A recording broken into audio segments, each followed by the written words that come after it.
भाई कल रात को पाकिस्तान ने TB2 ड्रोन उतार दिया अफगानिस्तान की जंग के मैदान पे यार।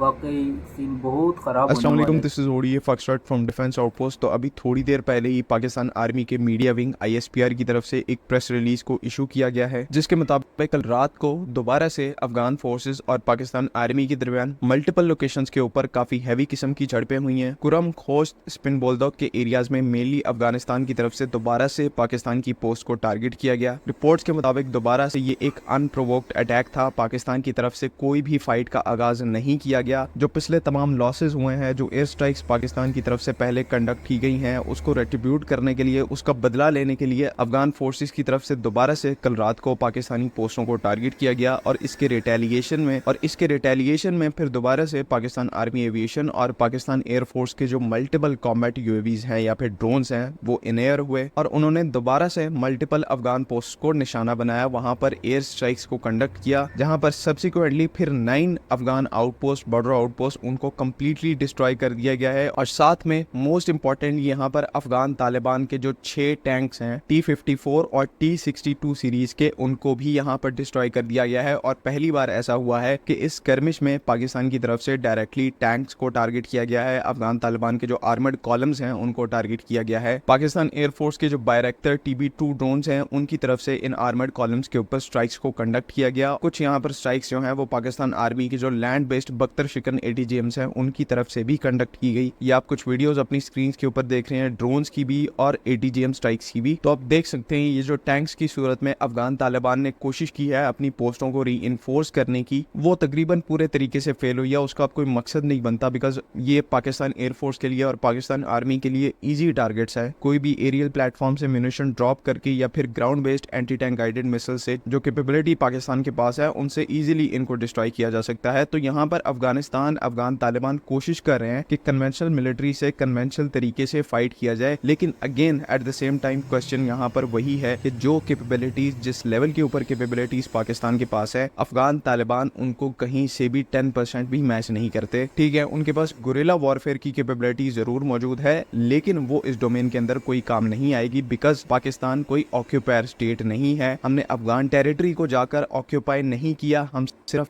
यहाँ अपनी टेरिटरी को डिफेंड कर रहे हैं, अपने बॉर्डर्स को कर रहे हैं। एंड इस चीज में तो आज हमें इंडिया नहीं डेयर कर पाया, तो अफगान तालिबान का कहां करेंगे? तो डेटा हिटिंग में और कन्वेंशनल कैपेबिलिटीज में तालिबान जो है वो कहीं पर भी स्टैंड नहीं लेते। उनको ये बात समझ चाहिए, और अगर नहीं समझेंगे तो पाकिस्तान की जो टर्म है, हमारी जो एयरफोर्स है, जो आर्मी एविएशन है, आपको फिर अच्छे तरीके से समझाएगी। इवन भी थोड़ी देर पहले इन्होंने मन बॉर्डर के ऊपर अटैक करने की कोशिश की है, और वहां पर जो पाक अफगान फ्रेंडशिप गेट है, वहां पर मेन दरवाजा है, उसको पूरे तरीके से तबाह कर दिया गया है, गिरा दिया गया है पूरे तरीके से, बगैर कोई रूल्स ऑफ एंगेजमेंट का ख्याल रखते हुए। आर्मी के साथ साथ सिविलियन को भी इंगेज किया जा रहा है। सिविलियंस को जो वो पश्तून है उधर के जो लोग मकामी हैं, उनका तक ख्याल नहीं रखा रहा यहाँ पे। ये इनका एक्ट बेसिकली इनकी फेट को सील करेगा, इनकी जिंदगी के ऊपर, इनके पूरे एरा के ऊपर मोहर लगाएगा, जो अब जो है रिस्पॉन्स की तरफ से जाएगा। और इस चीज के अंदर कोई डाउट नहीं है कि ये रिस्पॉन्स आप आज रात से एक्सपेक्ट कर सकते हैं। और ये जो अवला रिस्पॉन्स है, इसका स्केल जो है, रेडियस जो है, वो काबुल तक जाएगा ही जाएगा। पहले तो हमने सिर्फ काबुल के ऊपर लिमिट की थी, जहाँ पर हमने सिर्फ नूरवली मैसूर टारगेट किया था, लेकिन अब अगर यहाँ पर पाकिस्तान एयरफोर्स जो है वो दोबारा काबुल की तरफ करती है, तो यहाँ पर जो टारगेट है वो सिर्फ TTP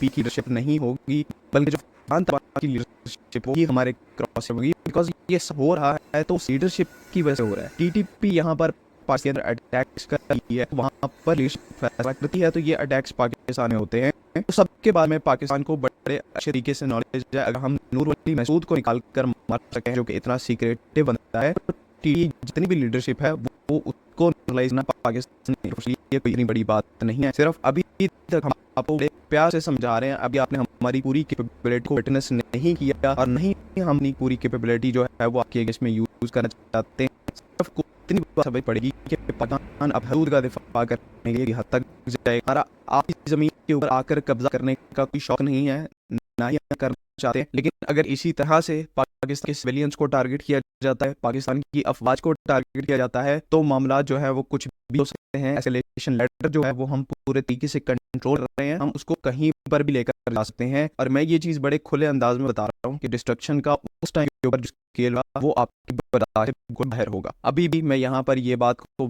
वाज़ह चलूँ कि पाकिस्तानी कौम जो है वो जंग बिल्कुल नहीं चाहती, लेकिन इस कौम को मजबूर करके इसके ऊपर एक को मुसल्लत करना, तो फिर इसे अपने मंतकी अंजाम पहुंचाने से पीछे हम भी नहीं हटेंगे। उम्मीद है कि यहाँ पर तमाम चीज़ें क्लियर हैं। अगर इससे रिलेटेड को भी कंफ्यूजन है आप कमेंट्स में ज़रूर मेंशन करें। बाकी अगली वीडियो तक अल्लाह हाफ़िज़।